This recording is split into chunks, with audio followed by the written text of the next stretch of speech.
Hello everyone, my name is Filip and I'm the founder of Bitcoin Club in Croatia, in Zagreb. So essentially how did we start? It was a bit, I would say, more easy for us because we started as a student project. So basically we gathered 4 or 5 students and started kind of educating Bitcoin on our own university and kind of talking to people, hey, we have this Bitcoin Club, would you like to come with us, join us? And essentially people would get interested and we would organize it meetups. It was like slash kind of meetup slash education. So basically we would start with educating people about Bitcoin, why is it important, and basically general information about money and everything. So students kind of got a bit more and more interested. So essentially we got from 5 members, we would like scaling to next meetup was 10, after that 15, we got to 20. And like at the moment we have 56 members. Most of them are active, like on average on our meetups slash this education, we have around 20 people that come. So I would say that's pretty good because we are kind of still students, we are pretty young. So yeah, we started basically with education. So basically once students got interested and once they learned about Bitcoin, we kind of wanted to get a bit more skin on. So we got ourselves a first mentor. It was Professor Peter Schmidt. So if anyone was on Nice Hash conference, so the bald guy, he was talking there a lot. So basically we took him as a mentor of the club and he was basically guiding us through the whole process. We went through education again with him and then we started implementing stuff. When I say the implementing, we started producing our own first nodes. So basically we would be using Raspberry Pi 5 and then basically implementing, we tried various softwares from, for example, Umbrella, and then we would basically host our own node on the university, and then we would basically play around with it and kind of just that education that we did kind of get more skin into it. So basically from there, from that education part, we started seeing big interest among students and in general community. So we thought, okay, can we bring on the higher level? Can we bring on this a bit higher?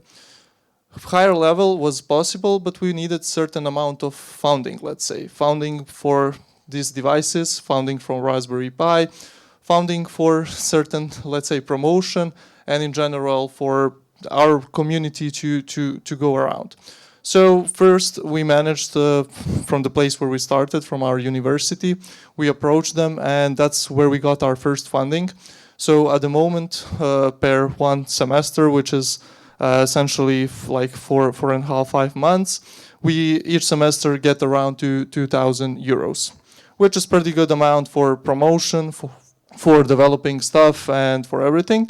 So basically right now we have community that is well educated, community that has already built stuff, and we are kind of working on the promotion side. Like, for example, next step for our community is that we manage through the fundings and from certain sponsorship from different Bitcoin startups, for example, like Breeze Technology is the one that supported us. Like next week we'll have 10 members going to Lugano conference where we will be kind of partnering, looking for new partners. So essentially when I mentioned partnership thing, it's nothing famous, no famous contract. It's basically deal between 2 people, right? So we have a lot of partnerships around the world. For example, we partnered up with Cornell Bitcoin Club. This partnership gives us like broader audience. Like for example, we had Jeff Booth to held us a meeting, which is pretty difficult to get to if you're from Balkan region. But if you do partnership with New York University, then you get opportunity actually to welcome Jeff Booth and meet him. So that's kind of how we started and where we came. We've been in the space for 2 years now, so it's quite well going for us. And yeah, if anyone has any partnership opportunity, sees any partnership here, just approach me. I'll be happy to help and to connect you with the club members. Yeah, Nikola, passing on to you. Thank you, Filip. So I'm Nikola. I'm creator of Bitcoin Network of Montenegro. It's the first Bitcoin-only NGO in Montenegro. And as Arvin said at the beginning, we are very young.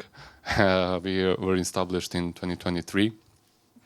And my motivation behind the organization was basically the meetups that I attended in Belgrade by 21 group, by Arvin, by Stefan, by a lot of people that are here that are in the region. And my motivation like stemmed from really bad stuff that happened in Montenegro in just a couple of years in the crypto space. So basically, population was connecting that stuff to Bitcoin, which is of course really wrong. And I wanted to do something to change it. I'm sure that most of you know here that Dokwan was arrested in Montenegro, that some Binance executives were kidnapped, and they stole like $12 million from them. Regular Montenegro thing, man. Yeah, and that Vitalik was also really popular there. He held some conferences. He got our passport, even. So some pretty bad stuff that I'll also talk about during my talk today. But all of that really annoyed me, so I decided I really need to do something to change this. And as I said, we were established in 2023. That's basically the year where all of this stuff happened in 2023. Like everything that I just mentioned happened there. So I don't know if that year was cursed for Montenegro and Bitcoin or what, but it's all of the things happened in that period. So yeah, we established the organization. There is me, and there are also 2 more guys that helped me establish it, register it. So we started it together. The main thing that we did, the biggest thing that we did, is last year. It's one-day conference. We had around 70 guests. We had 9 speakers. We had 6 panels. It was a really good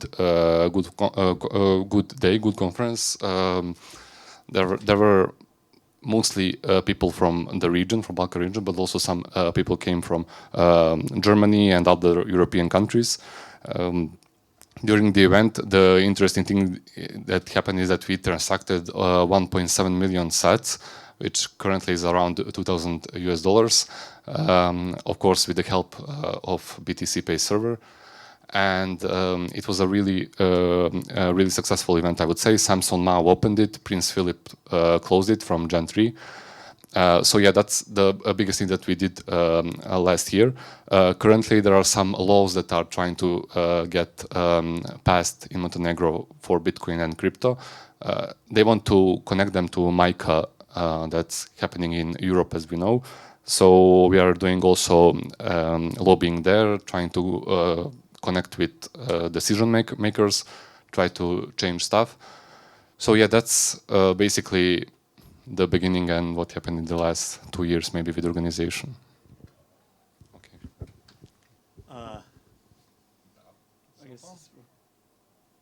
Can you hear me? No. I just go. Okay. Thank you, Nicola. Going with the Gen Zs, right? My name is Taylan. I'm from Turkey. I've been running a small community, a humble community in Ankara, the capital of the Turkey, for over a year. We are a branch of the 21, which is the spin-off of the 21 in Germany. It was started during the pandemic era. It was tough times before us. There was no public community in Turkey which talks about Bitcoin. So there is so much misinformation on Bitcoin. Lots of people think that Bitcoin is just a number go up technology. It's not the peer-to-peer money that changes the way we use the money as well. You know, you all know. And anyways, our people met up in Ankara by coincidence. We didn't know that there was this much of Bitcoiner in Ankara. Our first meeting was about the 10 people. And we saw that many of us are are in really young ages. I am the oldest guy in the community. I am 24, so you can guess the demographics. So we start to organize meetups bi-regularly. We try to meet unofficially in cafes. We try to talk about Bitcoin and other stuff, like the philosophical stuff that emerges Bitcoin. I mean, like the cypherpunk philosophy, the anarcho-capitalist economics, stuff like that. And we try to build a base for the ideological base for the Bitcoin in people's minds. We try to onboard businesses. I onboard my barber in Ankara. When I go to him, he shaves me in Bitcoin. So we held in same place every time. So we met with the owners of the cafe, owners of the pubs. We have developed great connections with them. So despite they don't accept Bitcoin right now, they really help us to organize events without charging us, since we are still college students. And before fulfilling our 1-year anniversary, we held a humble conference in Ankara for the university students, and they came without a ticket. It was for free. We gave them books like Broken Money, Bitcoin Standards. We gifted them if they show their student ID. We gave them for free. We catered their free cafe, so it was a incentive to join the conference without having an interest on Bitcoin. And right now we are open 3 student clubs in 3 different universities. We are about to open a 4th one in Istanbul. We are trying to educate our generation on Bitcoin, because older generations are into gold in Turkey. We have a great gold saving culture, but young people need Bitcoin. They need to save in Bitcoin, but unfortunately they have a really high time preference. So we try to explain the things that things did not build in 5 days, 3 days. You have to dedicate time on it. So that's what I'm trying to do. We're trying to do the 2nd conference this April, I guess. We're trying to build slow. We will see. Hi everyone, I'm Andrea. I'm from Madeira. I'm the only one not from the region at all. I'm from a small island in the middle of the Atlantic. For those who don't know, it's a semi-autonomous region of Portugal. But I guess the organization here wanted a different perspective, I guess, and we have some experience that I hope it helps somehow. Although listening to your conversations, our strategy there was really, really different. So I guess you'll have to adapt to your own places and your own, social surroundings, I guess. In Madeira, we're actually for those who don't know, it's a small island in the Atlantic, a very touristic island. Beautiful place. It's already have a very nice quality of life. So me as a Bitcoiner, I was seeing, I thought at one point I was the only Bitcoiner there. Because most people we are fortunate enough that most people don't see the need for, they don't really understand the debasement of fiat, fortunately for one way. And on the other way, they also miss it a lot because they don't understand it. So it was hard to penetrate on the locals.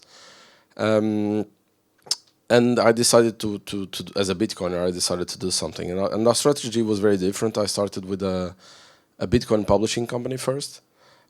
We started Madeira Books, and we started translating some of the best books in about Bitcoin to Portuguese, because there was none. You were mentioning Jeff Booth. He was one of the first authors that we translated into Portuguese. And that allowed, and the rest actually happened not as a big plan. It was just something that happened along the way. But because of the books and because of the relationship with Jeff and others, like Samson, for example, was one of the first ones. When the opportunity came, because I have other businesses in Madeira, and one of them is a co-working space, and we had the president of Madeira visiting the co-working space, and he was talking about the need for Madeira to develop other incomes, because it's very touristic. And this was after COVID, so you can imagine everything blocked on an island that relies on tourism as the major economic welfare of the island. They suddenly realized that they needed to diversify a bit. So they were talking about investing in, trying to attract startups and be welcoming to technology companies. And I took the opportunity and I said that I could help. And the rest of history, because we started big. We convinced the president to go to, at the time it was BTC Miami, 2022. And not planned, but the president decided to go on stage with Samson, because Samson also wanted to promote the thing. So he basically said that Madeira was open to adopt Bitcoin, which seemed crazy at the time because there was no plan at all for that. And actually, there was a lot of confusion as well, because people thought Madeira was going to declare Bitcoin legal tender, and it's just not possible. We don't have even the independence to do that. But in a way, in hindsight, it was very good, because me, in my personality, I said, well, if this guy is saying that on stage, and I know he's a politician, so he says this on stage, but working on it is a different matter. So, okay, I'll do it. And then we decided to establish Free Madeira, that actually stands for Regional Forum for Economic Education. But of course, it's all about Bitcoin, right? And we started developing a strategy. And one of the first things, and I think that was very, very important for us, and maybe you were talking about some small conferences that you're trying to push and so forth, we decided to go big, to make a very good awareness of Madeira, not only locally but internationally, as a good place for Bitcoin companies to establish, for sovereign people to come over and live there. Because at least, although it's not possible for Bitcoin to be legal tender, but we can make it in a way that it's welcoming for these kind of companies. And the government was open not to block them, at least, so support the development of these companies in Madeira, which was already welcome. So we decided to do this independently from the government, and again we decided to do a big conference that turned out to be great. Actually, in 2024, we had 200 something speakers worldwide, all the big names, because we were also very well connected. Jeff Butt helped us a lot, for example, on getting the big names like Michael Saylor and Jack Dorsey and Jack Mallers and the rest of them. So the conference was a transforming moment for Madeira, because it was the biggest conference ever in Madeira. It attracted a lot of eyeballs. Locals were interested, of course, businesses, the local media. It's a small place, so everybody knew the conference was going, of course.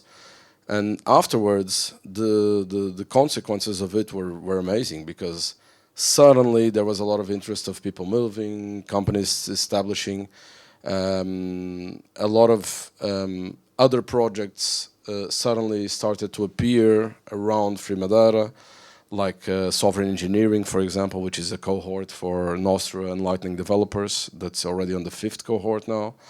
And some of those people decided to start living in Madeira. So the community started to grow. Of course, we have the monthly meetups. We do all the rest as well, the education. We do workshops. We translated my first Bitcoin manual, the diploma, and we have a 10-week course for locals as well, fully in Portuguese. And now the goal is to do a physical hub in the city for the Free Madeira headquarters, for the workshop area, for sovereign engineering, and other projects that are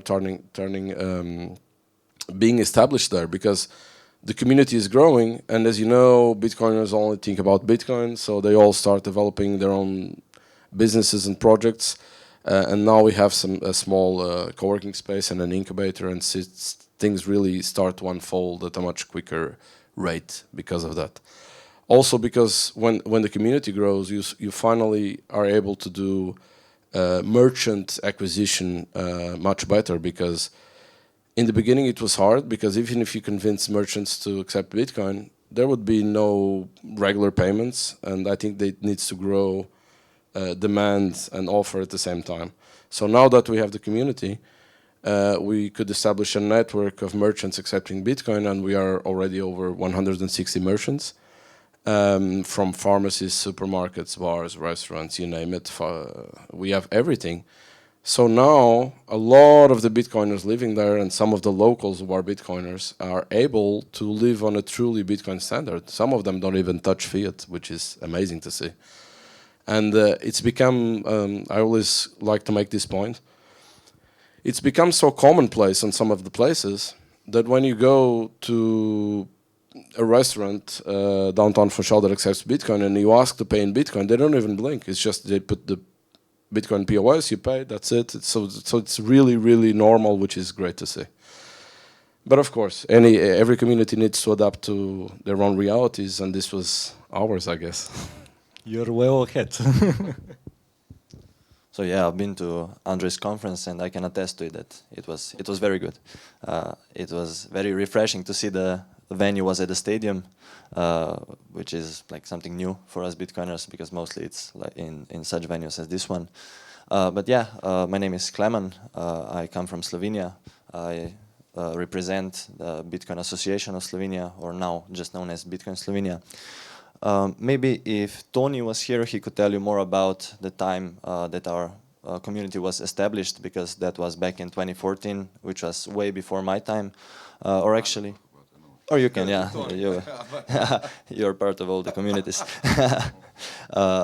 It actually all started back in 2011, if you count all the things that or events that were hosted before our NGO was formed. So, but I can't tell you much about that, apart from the fact that a lot of people who got rich came together, funded or established our NGO in 2014, and they hosted some events.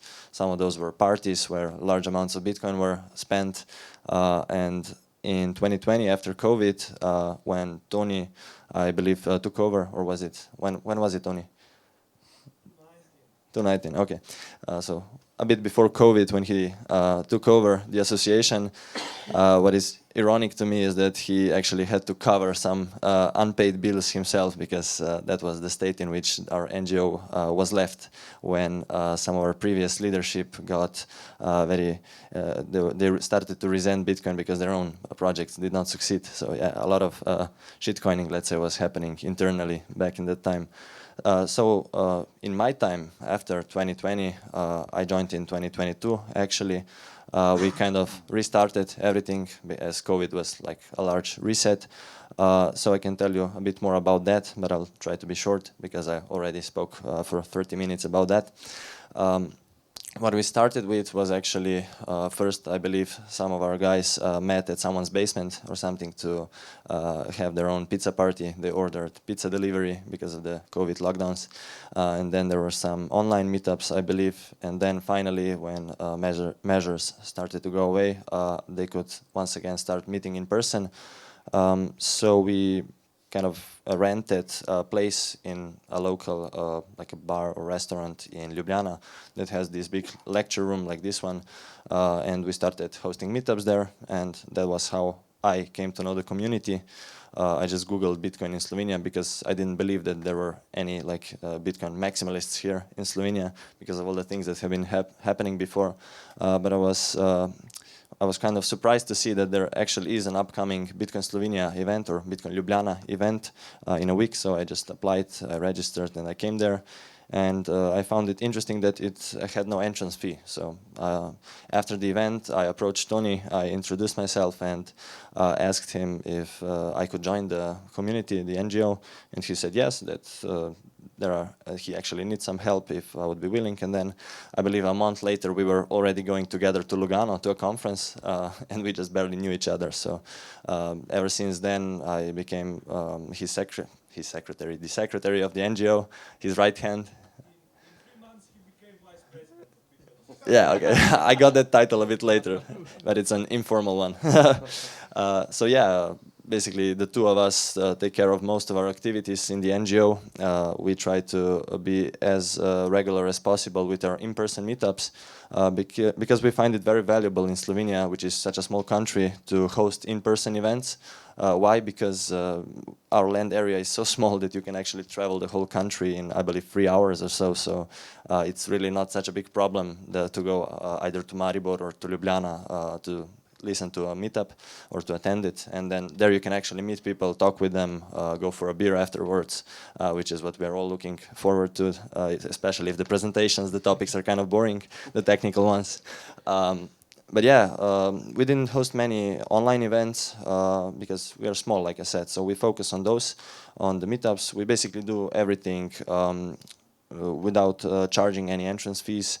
We have a few members that have paid memberships in our NGO, but that's like 50, 60 maybe people, because our membership fee is like 20 euros per year. And those who paid, they're the ones who actually support us, that we can rent the place. And we then get some donations to cover the rest of the funds, or cover it just ourselves, because we try to keep all the expenses very low. So we try to keep all our events free, basically. And our community has been growing because of that. Now we have 3 separate meetup groups. 2 of those are very regular.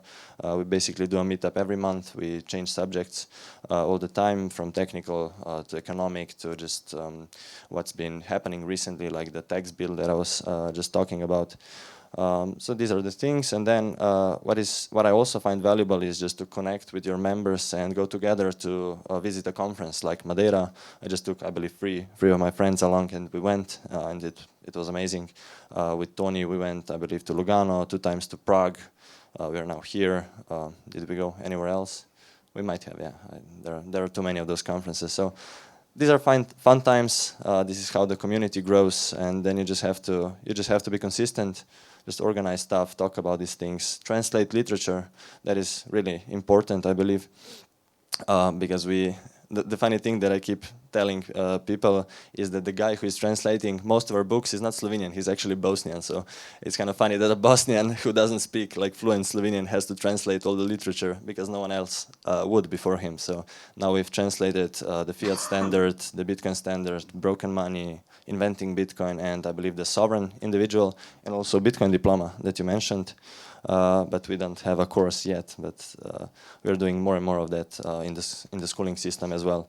But in Slovenia, the government is not so fond of our community, especially now with those tax bills that we've raised so much, let's say, how would you say, media coverage against it. But the media in Slovenia is kind of leaning more and more towards it, starts to accept the technology, that it's real, it's not a scam. So this has been kind of interesting. We've had a lot of like media interviews or just published things on the media or on the local television this year.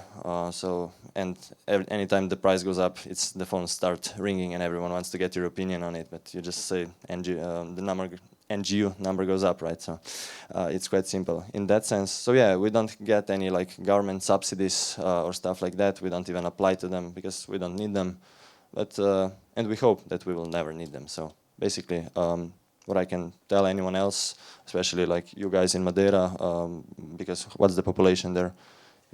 270,000. Yeah. Okay. So it's quite small. In-person events are the most valuable thing, I believe, in such places. But in larger countries, then yeah, you should also focus on the online stuff. So not to be too long, I'll give my word to you, Arvin. Thanks.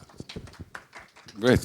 And as Clement actually confirmed the Madeira story, I can confirm the Slovenian story, because I've heard first time from Bitcoin, from Slovenian, association, Bitcoin association, which was really, really back. I mean, heard first time that people can actually join together and talk about Bitcoin, not just Bitcoin. I'm Arvin, who doesn't know me, and I'm from 21, which is also a spin-off of what earlier speaker mentioned of 21 group, let's say, or a movement, which was established, I'm not sure when exactly, but I think around COVID. Was it COVID? Yeah, sure. So, and basically a lot of enthusiasts from the area, Bosnia, ex-Yugoslavian republics, Bosnia and all of others, yeah, Serbia, Croatia, Slovenia, Macedonia. So basically we realized we talk the same language, of course, and then we try to kind of join all of these smart people around the Balkan into one, let's not say informal group. So 21, which is a spin-off of 21, was started online as a Telegram group, and after that, people from Belgrade, Uglješa Đukić namely, and others, actually picked up that, created a hub, which was like a center hub in Belgrade, and they start kind of building slowly around, just like education, panels, etc., etc. This is just like a short on 21, but I want to say something about just like a panel, what's from the panel, and this is like, from my experience, I was like in 6 or 7 association, different clubs, lover clubs, association of Bitcoin. So basically it's always kind of divided into 2 groups. It's students, really young people, just like faculty, academia, or academia of all, and business, and that's it. Basically, that's it. Even it looks kind of stripped off, but it's like that. So not all of us live in like touristic, beautiful country in the middle of like Croatia, Slovenia, Madeira. I mean, those are just like tourist places. So they can attract whoever. They can just like ask them, and they can think big. So that's fine. It's just going to be like a conference industry and things like that. But for the small community, like really nothing sexy about our town, you know, or anything like that, well, we need to be persistent. That's the one actual thing that works. Not a single other trick works. Not a public-private partnerships, I don't know, like governments pushing it, industry pushing it, nothing. Everything fades away, but actually the love in hearts of people who are there just need to be constant. And one, let's say, unified feature from like every of this association I mentioned is like bull runs are time when associations are created, when they are just like summoned, etc. So bull runs, it's fine. Bull runs, your room's gonna be full. No worries. Everyone will come, you know, and see how beautiful and fair-fetching is Bitcoin. But when it started dropping down, no one shows up. I was like 5, 6, 7, X time in empty room. Like no one shows up. Because Bitcoin is like down like 3 weeks. So we have to kind of realize that this is about money. So the best way is not to make a business model, because there are business people who make business models, but actually to make a heart model, to kind of join with the people who are the same heart with you. Doesn't matter the fucking, you know, just price. Sorry. That would be on my part, of course. Thank you guys for sharing. Also, I will share some of the Bulgarian thoughts about the community. Actually, for us, again, started after the COVID. Before that, we had Plamen Andonov, let's say, with the biggest audience. After that, after the COVID, he decided to start with meetups. Before that, we have smaller, let's say, one small community that was doing some meetups. Also, after COVID in Plovdiv city, which is the second biggest city in Bulgaria, they started monthly meetings. We continue with the Sofia meetings, but how to say, we wanted to have our own space, our own place. That's why Plamen made the Bitcoin bar. I don't know if you're aware, but we had the Bitcoin bar. But unfortunately, the bar closed, so we decided that we want to keep the community, all the meetings, and to help with the adoption. That's why we created the Bitcoin Club. Actually, we registered it last year, like an association. And the idea is to have a place where we can, let's say, help the people understand what is Bitcoin and what is the fiat system. Yeah, and at the moment we are not doing only Bitcoin meetings, also on other topics, just to, how to say, to gather more people, that to orange pill, to explain them about Bitcoin and the fiat system.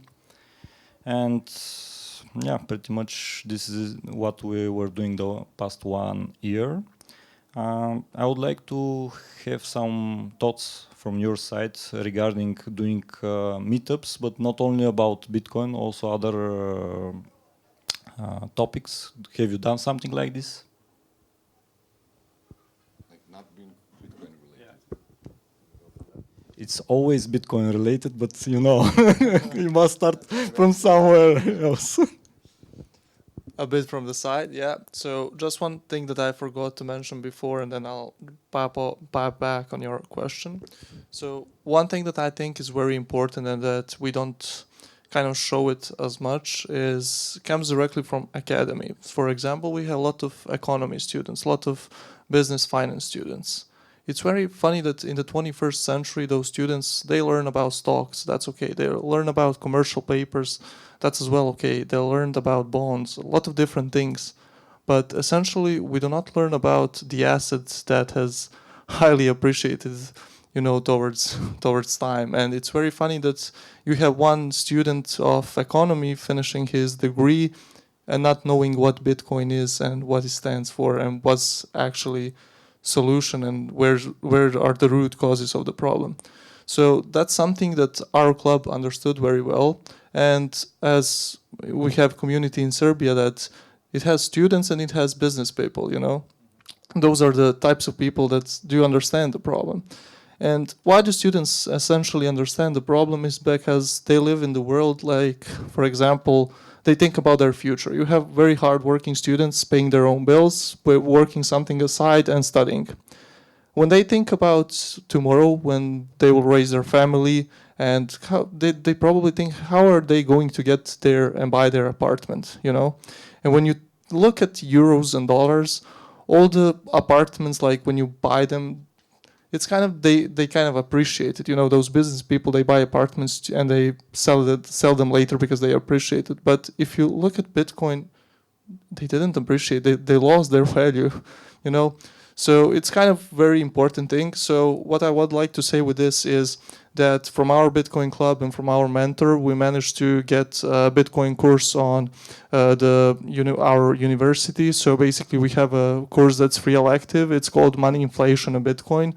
So it starts with money and explaining what is money and what money needs to have, then explains problem and how does inflation work, and then we go into Bitcoin.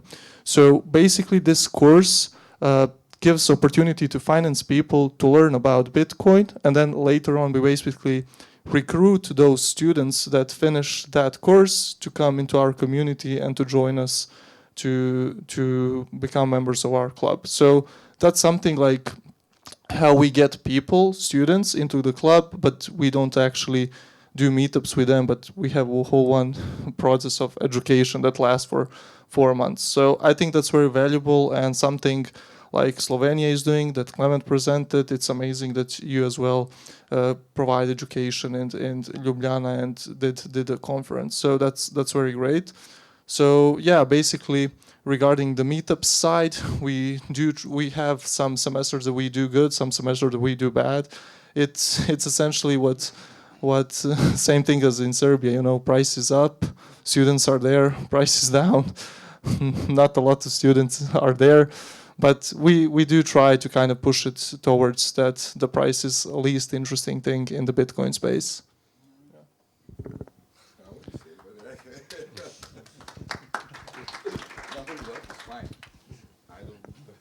Thank you, Philip. So on my side, when I started the organization, I really wanted to go into the universities and faculties and to talk to the students, because I think that's really important. And that's what we were doing basically since the start. The latest one was in May of this year. I went there to first-year students. It was their second semester. And just before they started getting knowledge about fiat and economics and traditional economics. I wanted to place something else in their mind before that. And that's what I did with Bitcoin. But not only with Bitcoin, I tried to explain what is money, how did the state destroy our money, and then kind of shift towards how Bitcoin solves this and how can they get involved. And what surprised me is that a lot of interest I saw a lot of interest from young students, and even after 1.5 hour lecture, there was around 100 of them to the lecture, and I don't know, maybe 10 or 15 left after the lecture, asked me questions, asked me to set up the Lightning wallet. I sent some sets, so that surprised me. Like, so I started without mentioning Bitcoin, but shifted towards Bitcoin. They still stood there and asked really interesting questions, and questions where I saw that they actually understand what's the issue. So that was great. And for meetups, as I said, we are a really small community, not that large of an interest in Bitcoin in Montenegro. So meetups are basically small, maybe 5 to 10 people coming from all parts of Montenegro. And it's not only discussing Bitcoin, as I think with a lot of meetups, not only in Montenegro, but in the region, it's not only Bitcoin. Like, maybe Bitcoin is the least topic. Like, we are discussing everything. So yeah, that's on my side.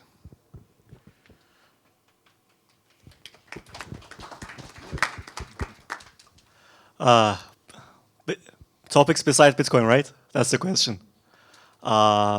From my point of view, Bitcoin is not basically Bitcoin. Bitcoin is energy policies. Bitcoin is the economics. Bitcoin is the game theory.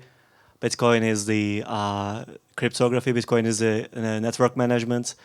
Bitcoin is all of those things, and it's a philosophical approach to what society should look like, basically, in my opinion. So when we are talking Bitcoin, we are talking about the base concepts of the Bitcoin, the root issues, you know. So this creates a different contrast than just the network itself. We're trying to talk about the energy prices. We are talking about taxes. We are talking about psychology itself. We are talking about the philosophical approaches on many things. We even talk about the stuff that seems like the off-topic when it's considered under the Bitcoin, but fiat system is ruined our lives, basically. It ruins the health. It ruins the governance of the communities. So we talk about many things. We talk about the carnivore diet. Even some disbelievers of the carnivore comes to our discussions, and we having a debate. And we are trying to connect all the dots to the Bitcoin. So this is one of our approaches to the issue. On that regard, we are trying to connect with the no-coiners, which is highly strong disbeliefs on Bitcoin. I talk with the actual lefties, you know, the communists with the authoritarian approach. I'll try to talk them. What about government tries to seize your money? What about government tries to seize your house? And we have similar approaches in Turkey right now. Even the current government seems like the right party.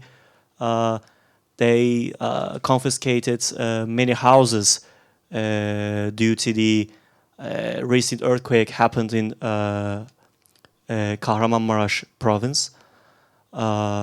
They obfuscated people's homes, apartments, basically, not just the lands that they own.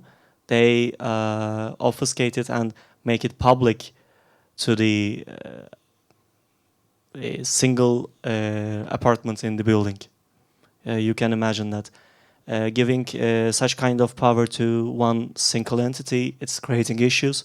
So we approaching everyday life problems with a Bitcoiner approach. We are trying to expose what fiat system does to society, and we are trying to show there is another way to build and live.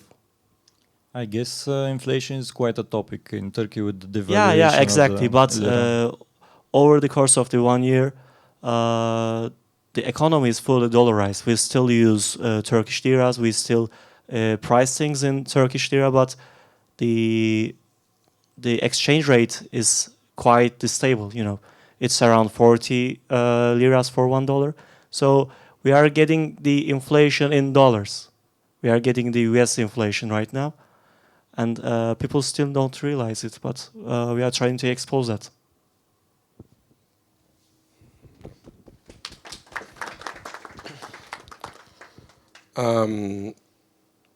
So in our project is the education part, because we are an education association first and foremost.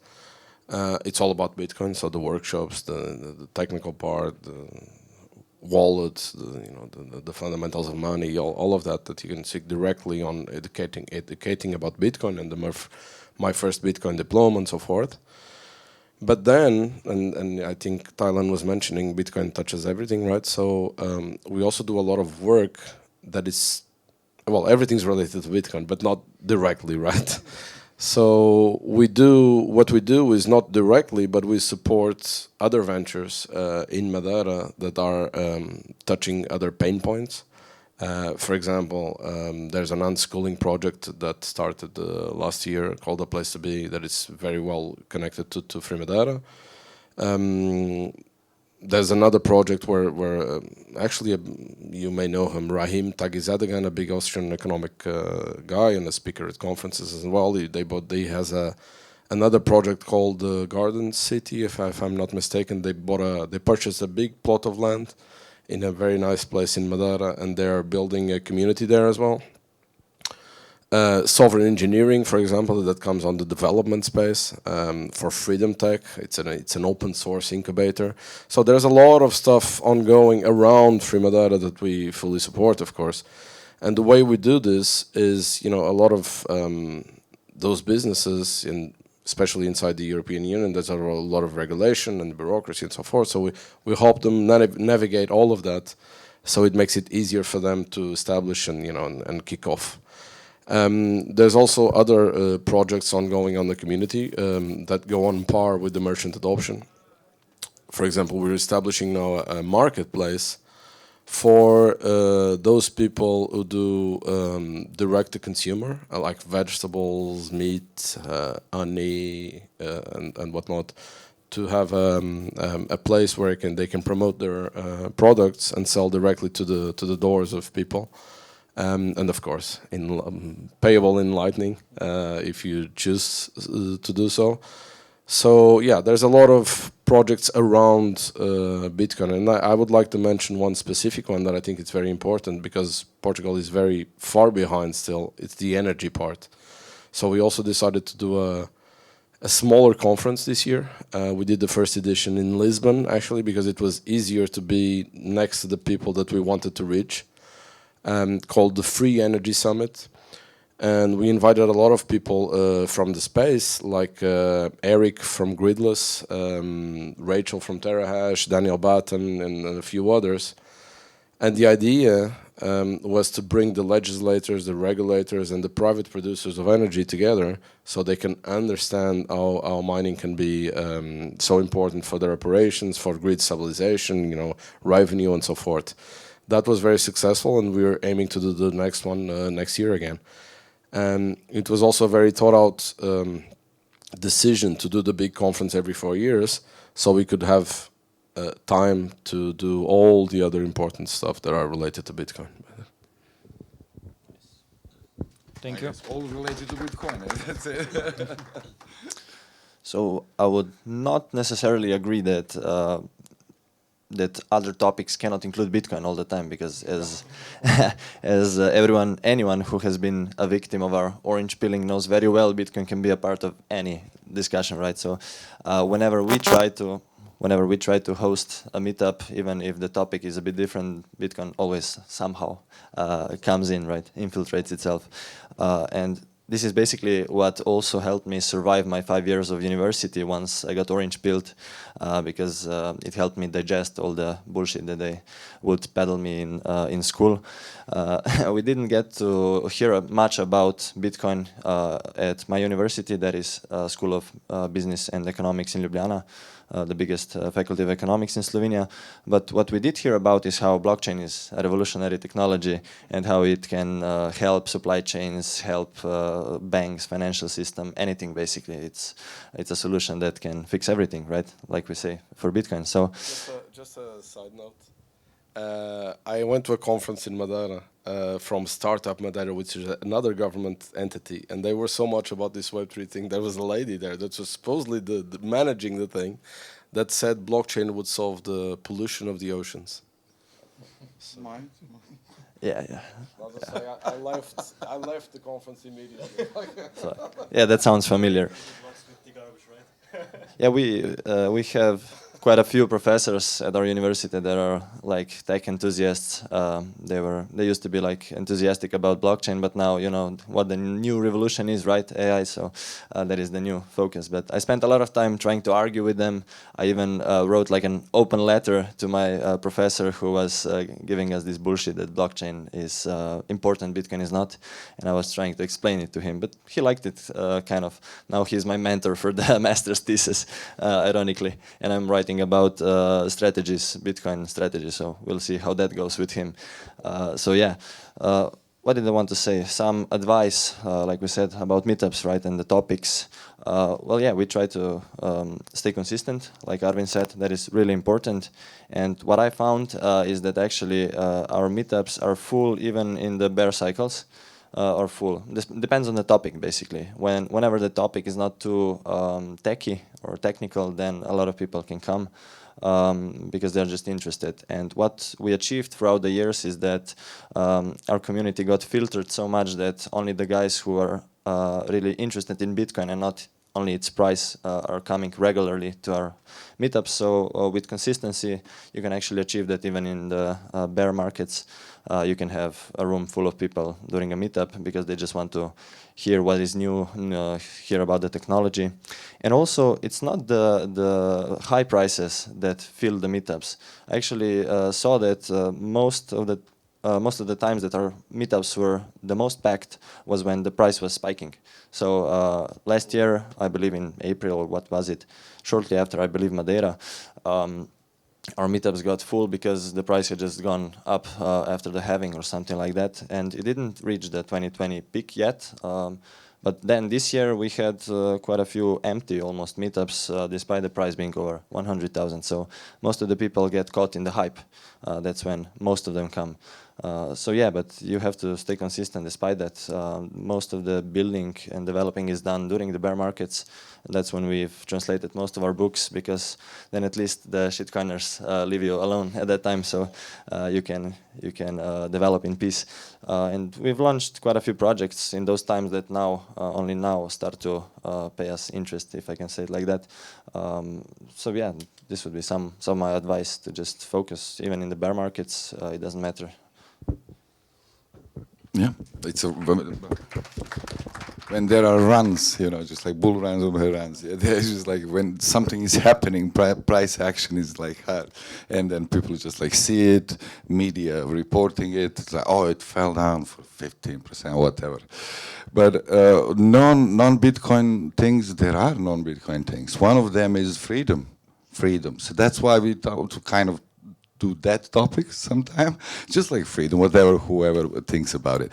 And of course, open source internet or internet. How is internet set up? Why is Bitcoin possible? What the fuck peer-to-peer means? When is that, you know, just like, is that a standard, or is that just like, so yeah, it has to be kind of a technical, but it touch the basic kind of a agreement between 21st century people and the the electronics or let's say the technology that we will just gonna use it and not gonna look behind it. Yeah, we're gonna look behind it. We try to kind of go arts. Arts are really great because you can't just. I understand for us everything is related with Bitcoin, and you say, oh, but Bitcoin solves this, Bitcoin solves that, Bitcoin solves.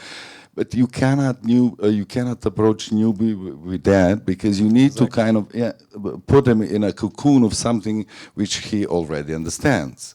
If you just just say I don't know, fuck everything and anarchists and shit like that, yeah, I mean, that will trigger a couple of people, but will not just have such a success as like arts, I don't know, music, paintings, things like that, or just pop art or whatever is really, really kind of a law, an overgraph. Yeah, pizza parties, things like that. Yeah.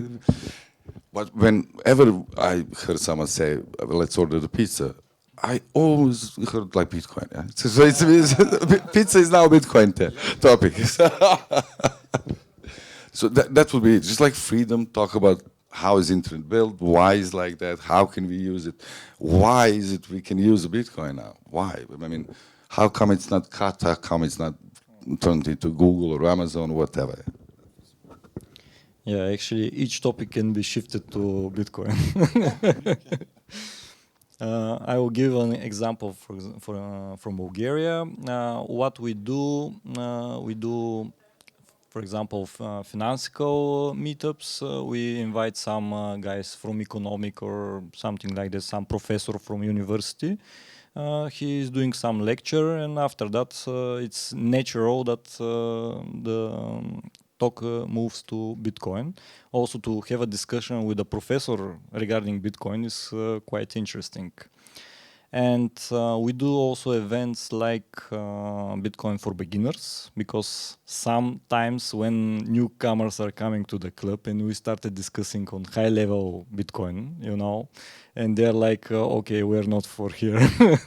That's why we always wanted to do, for example, on 2 months, 3 months, one lecture for beginners. And also we're doing, like you said, the carnivore. We are doing for fitness lectures, for even barefoot lecture we did 2-3 weeks ago. So, but everything at the end, after the presentation with the networking, it moves to Bitcoin. So this is a good approach from my side when we don't have, let's say, such a good developed community yet, with a lot of members, I mean. And yeah, pretty much we try to orange peel in different ways. If you have any other suggestions how we can orange peel more people or to get more members to the community.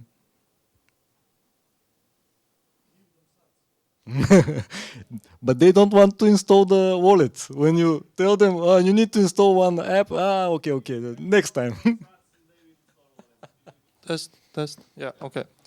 So basically what we do to kind of get more people is we have this approach, skin into the game.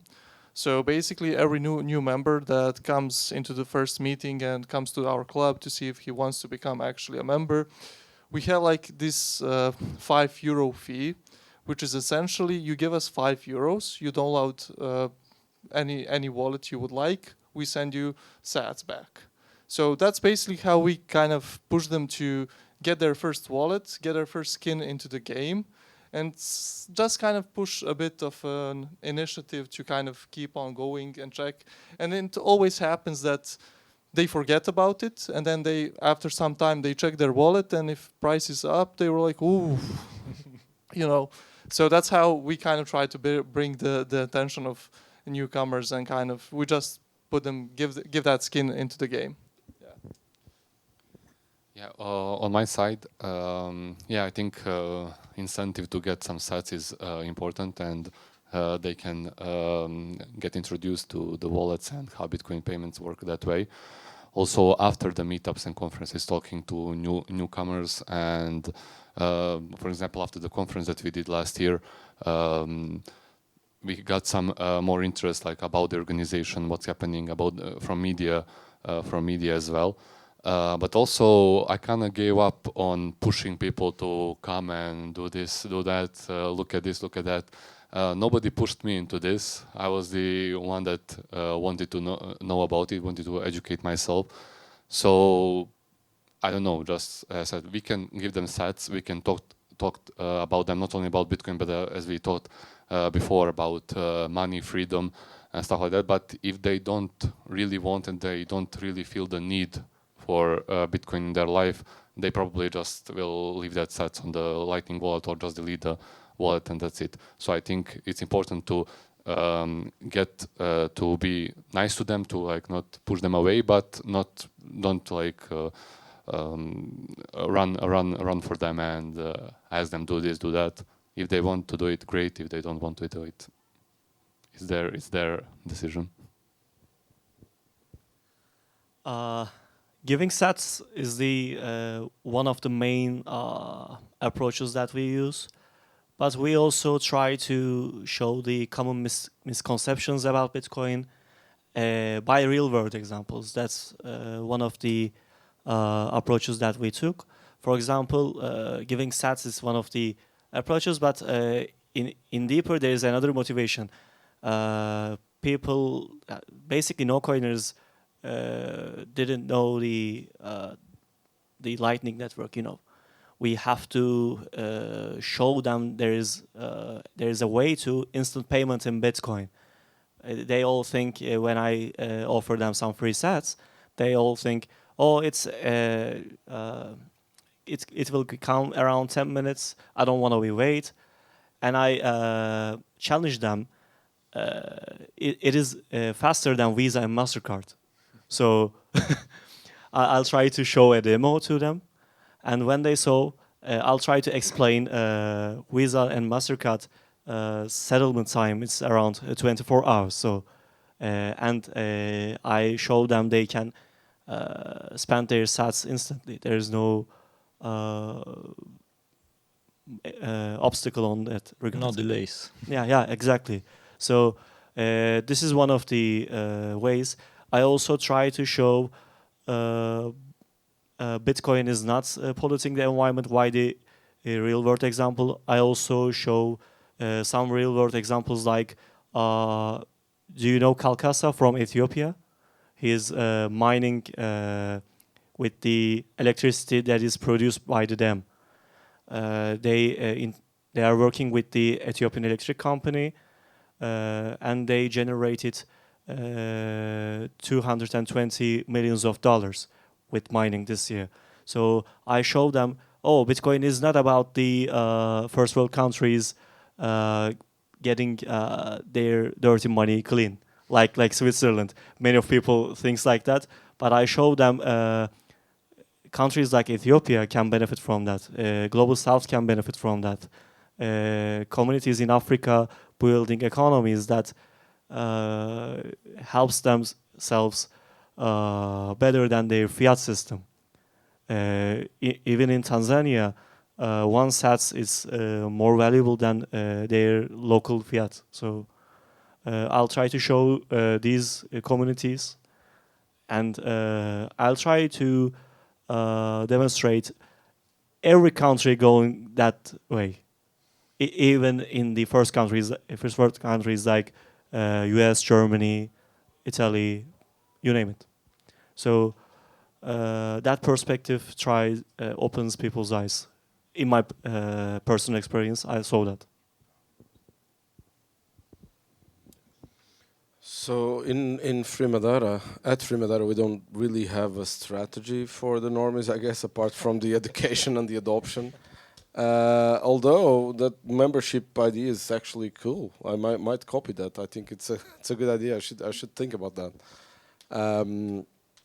What I can talk about is we did a very good experiment for the locals during the conference. We had a regular price for the conference, but because we wanted to attract a lot of the locals, and it was part of the strategy, of course, of Free Madeira, we had a very low tire for the locals, a low price ticket, and on the ticket, all of them would receive a Bolt card, with 21 euros in sats. So they could experience immediately the magic of Lightning, and and don't think about those 10 minutes. So all the merchants would accept Lightning inside the venue, and also the merchants outside that we already orange billed and were part of the merchant adoption strategy. So they spent sats all over the place, and that was really cool. And actually, the Lightning experience, some people already mentioned the BTC Pay server guys. They were fucking amazing with us during the conference. We had over 2 Bitcoin in processing payments there at the time. At the time, it was over 130,000 euros of payments inside the conference, because we also had a music festival on the side, and it worked flawlessly. It was amazing. And just as the fun part, the Lightning infrastructure worked flawlessly during the 3 days of the conference. But on the first day, the fiat payment gateway was down. So it didn't work, and I really had a very hard time with the bank, calling the bank, because the fiat payment was not working. So fortunately, Lightning was working perfectly, and everybody experienced Lightning the day of the conference. So I can tell you, is that working now, right? Yeah. No? Yeah? Okay. I can tell you exactly how to recruit people. You have to set up an MLM scheme. With just a slight difference that you don't get paid. Basically, what is the best strategy is just to set an example for people. I find this really important, because if you show them that you have skin in the game, like you said, Philip, right? Then they will slowly start to follow you as they see that your purchasing power is increasing over time. So if you get them to have their own skin in the game, then with time, as they trust you, as they see, I mean, that sounds like a cult a bit, but with time they will see that, yes, it's a better strategy to just have some of their savings in Bitcoin. Their purchasing power is going up over time. Yes, when it's falling, okay, they'll keep looking at the price and then call you mad. But okay, over time things settle, and they start recruiting other people, right? They start telling their family and friends about it, and sooner or later more and more people are calling you for advice on how to now set up a hardware wallet, let's say. So this is kind of a good strategy, and this is what we try to do in our NGO as well on a more scaled level, is to just set an example and don't be a cultist, right? You shouldn't be a cultist. You shouldn't enforce your will on others, be too toxic, and that is exactly why I couldn't walk in Tony's shoes, because Tony has mastered the art of neutrality, let's say, for newcomers, whereas I haven't yet, so I'm a bit more toxic than he is. But basically, yeah, don't force people, even if they have some other coins, let's say, they will sooner or later see that what matters is actually Bitcoin over the long term, and they will just naturally go towards it and become a member of your community, especially if they see that you have integrity, and that is how people come and join and recruit others for you, so that you don't have to do all the manual labor. Is there anything else? Yeah, well, basically, what to do, set up an MLM scheme. What not to do is just don't force it on others, and that's it. Yeah, +1 for MLM. And basically, why we just keep telling that people don't know about, just like advantages, disadvantages. People don't know this, people don't know that. And we talk about finance, we talk about everyday kind of a money. We every day interact with money, or buy something, sell something. But why is like that? Why? I mean, why those people doesn't know? As Philip mentioned, you said that they don't want to do it Bitcoin because it's not economics. They find it as a technique or something like from technology. So it's not, technology of applied art or something like that. But it's not economics. But we should make it to be economics. We should make financial education in high school, in basic elementary school. People are finishing just like they're 18. They will use their credit cards. They will use all of kind of bank products, and they know shit about it. And it's like, why? So prior to they come to like 18, 19, 21, 23 years, they need to hear about this in schools. So one of my biggest kind of idea or my driving force for 15 years now is to bring financial education into schools, like a basic elementary school. That's like you will use every day a credit card or whatever. You will be you can end up in a jail if you don't pay up your credits or something like that. So it's really important for you.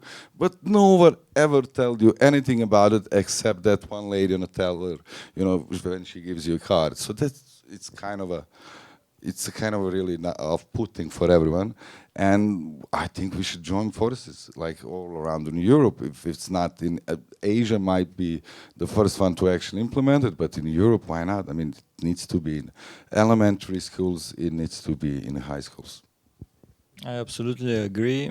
Lack of education, even how the money works, what is money, is actually the main cause about this. And most of the people, they don't understand money. And when you start talking about Bitcoin, they say, it's too complicated. Yeah. What I can share, what we are doing, for example, in the club, when somebody new is coming to the club and we offer him, okay, do you want water or beer or something? He said, please, how much this? It's 2,100 sats. But I don't have any sats. It's your problem. Then we exchange, we install the wallet, so we tried it. He opens the refrigerator and he see how easy it is. And the other good thing that we did was during the pizza day, we got a booth at the city center and we were giving free pizzas. And people were asking, why do you give free pizzas? And we start explaining about Bitcoin and the white paper and everything. Yeah, so it's, yeah. Can I tell a quick thing Yep, as well? Yeah, Arvin actually just reminded me of a time when Tony and I went to a public event at our Faculty of Economics, and a student there in the public was in attendance was actually arguing with me, having perhaps just passed his macroeconomics course, and he was like 2 years younger than me. He was arguing with me why inflation is so important, that everything would stop, everything would shut down if inflation didn't happen, because the event also discussed Bitcoin. And I was just looking at him, like having read all of my Austrian books and Bitcoin books, just how do I explain it to him? And then I realized that what we have to do actually is organize an event at this faculty. That's how we organized our Bitcoin event last year, because it just people had no clue. Students had no clue how that worked. We never mentioned the Austrian School of Economics. Maybe only in passing, I believe we once mentioned Hayek at the macroeconomics course, but everyone is just so Keynesian pilled, let's say, that they cannot look outside of that box and realize that inflation is basically just stealing from their pockets. And that was so fun to me that and I just wanted to tell you that. I wanted to add, they are like this because they first time heard it on a faculty, or when they just already formed and so that's why it was my idea to kind of introduce it really earlier than that. Yeah, and that guy was actually defending the vice president of our central bank in Slovenia, who couldn't tell me how money works, because I asked him that, because he claimed that Bitcoin has no intrinsic value, it's not money. Then I just asked him, what are the functions of money? Why is Bitcoin not money in your opinion? And he just started like thinking for like a minute, and he just said, it's not legal tender. And then the moderator asked him, is it because it's not controlled by a central bank? And he said, no, it's not because of that. Of course not. It just it's too volatile, it's too risky, stuff like that. But he couldn't tell me the functions of money, because I asked him that. So yeah, it was funny. And then the students started defending him. So yeah. Thanks. I was wondering, for example, there are cities, big cities, that they then don't have any communities. And for sure there will be people that are watching and they're thinking about starting their own community. What do you think you can recommend to them, and how they can start? So basically, regarding the starting community, I can share my experience. How did I start? So it started with my own circle of my own friends. So basically, I would start with people that I know around, that I'm every day with, and then I would start explaining them. So then I get orange pill one person, second, third. So I have already 3 people that are very into Bitcoin, started learning it. And then they have new people that they transfer that knowledge. So it's basically start from your own small circle, start orange pilling them. They will bring new members. And essentially, if you see that you meet often, that you talk about Bitcoin, it's a great start then to develop a certain club or a community and try to expand it even more. Yeah, I agree with Philip. I don't think I can add much to that. It's just start small, start with your own people that you know are into this, that you know that are passionate about this, that you know that they are passionate about, like for example, for Montenegro, I think it's a specific case where, especially for all the bad press that Bitcoin got in the last few years, it's really important to separate Bitcoin from crypto. And that's what I did, for example, at this faculty lecture. That's what I'm doing with the organization always. So it's important to surround yourself with those kind of people that share the same value, that don't want to infiltrate the organization with crypto stuff that Clement talked also during his talk, that want to scam.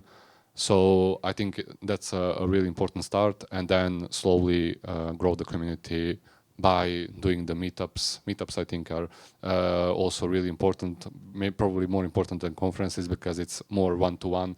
And yeah, so that's what I was. Alcohol is involved. That's important thing.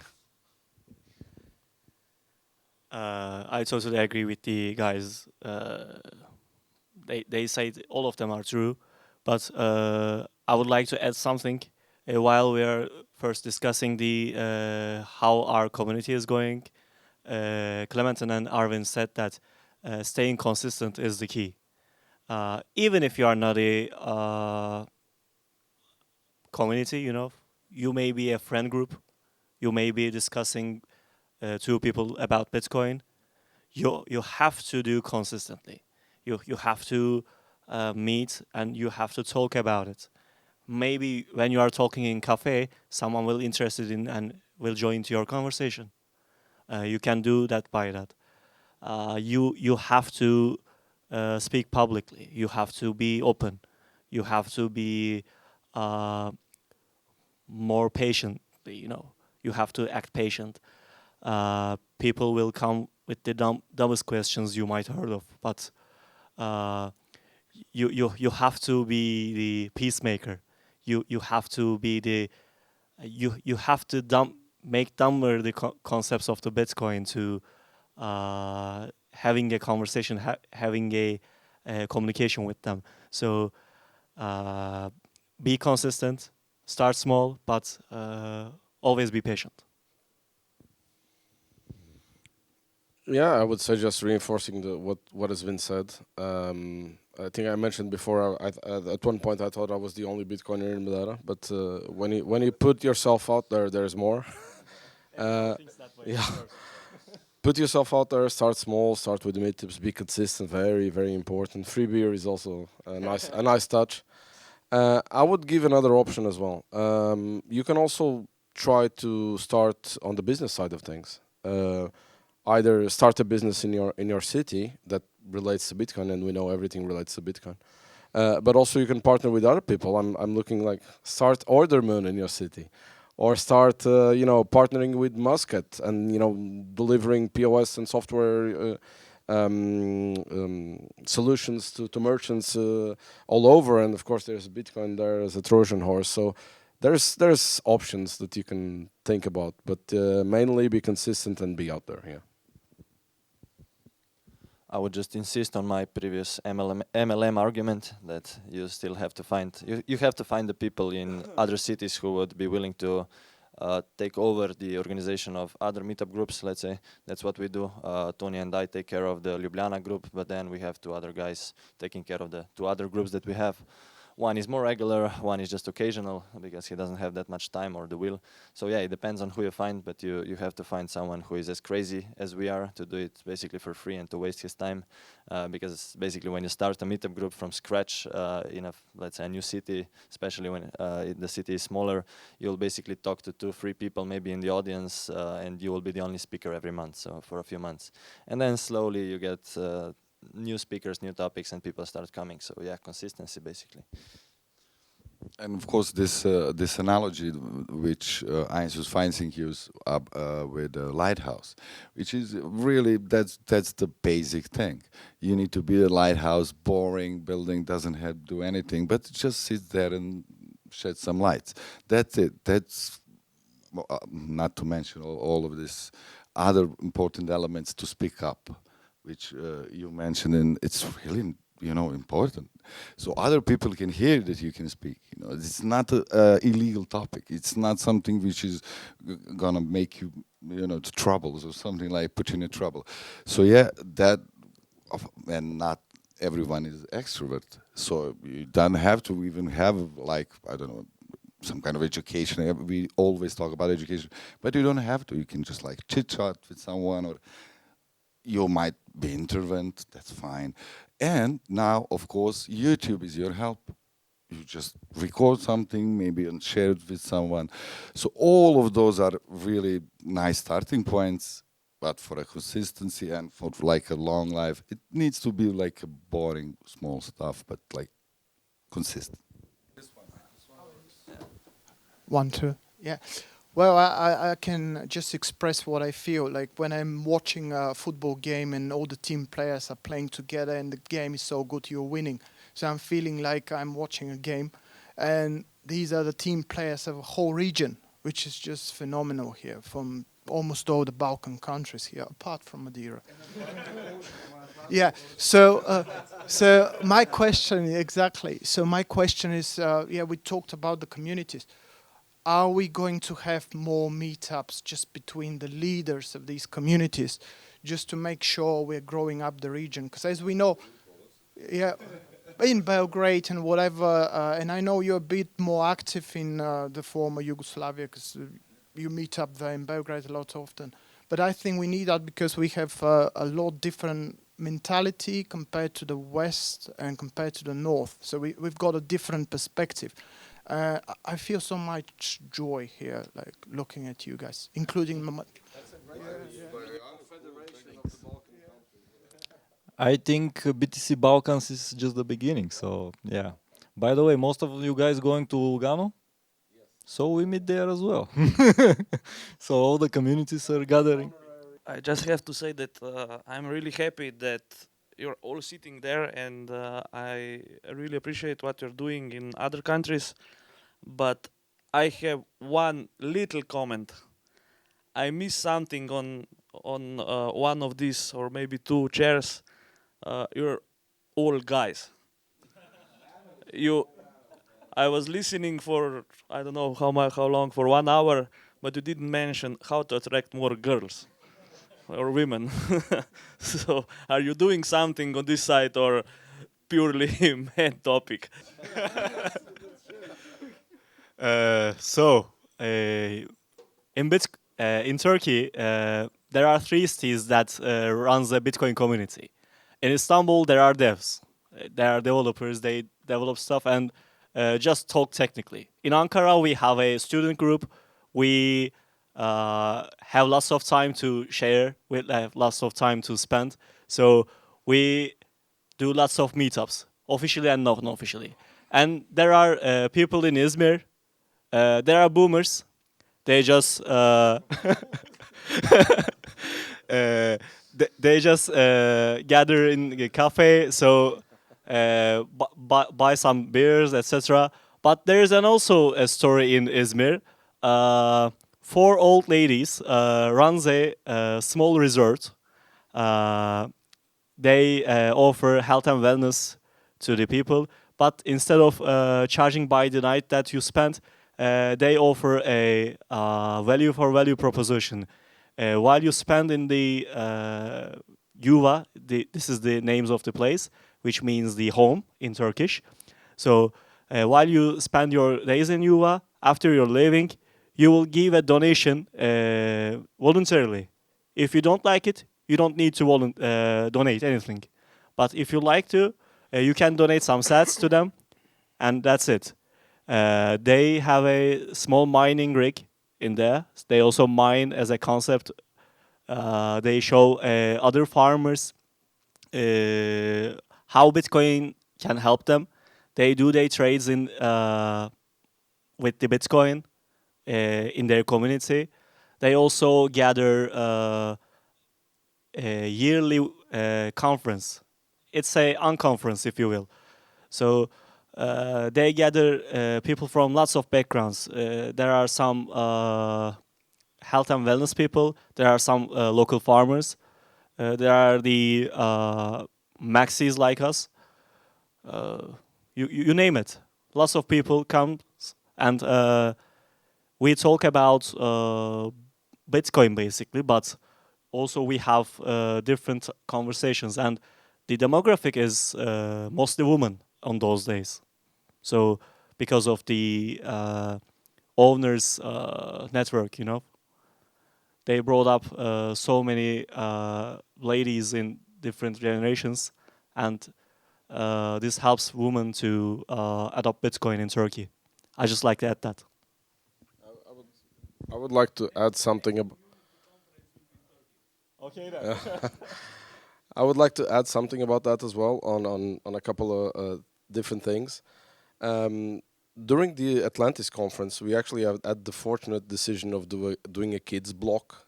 We had a tent for the kids because we wanted to attract the families, the wives and the kids, because it was a conference in the middle of the ocean. So I thought, you know, Madeira is great, so bring the whole family, make it a vacation with the conference in the middle and so forth. And I had no idea how impactful that was going to be on the conference, because it was not only the kids block, which is amazing. There was a lot of cool conversations there, and the kids loved it and so forth. But it changed the energy of the whole conference, having the kids and the wives, and it really turned into something that you wouldn't see on other conferences. It was amazing. It changed the whole energy. And on regards, so after that, and there was also a women's only event and a music festival. This by saying, you know, connect the arts, connect the culture, connect everything to it. And on the Free Madeira side now, what we see is the involvement of women on specific subjects that touch her the most, like the unschooling project and so forth. There's a lot of women connected to that project. So there's also other things that women can get involved apart from the financial and the dev side of things. So there was also one interesting thing that happened after the faculty lecture that I gave this year in May. And after the lecture, I received 3 or 4 questions, and all of the questions were from women. So maybe there is already a big interest there. So you just need to notice it more.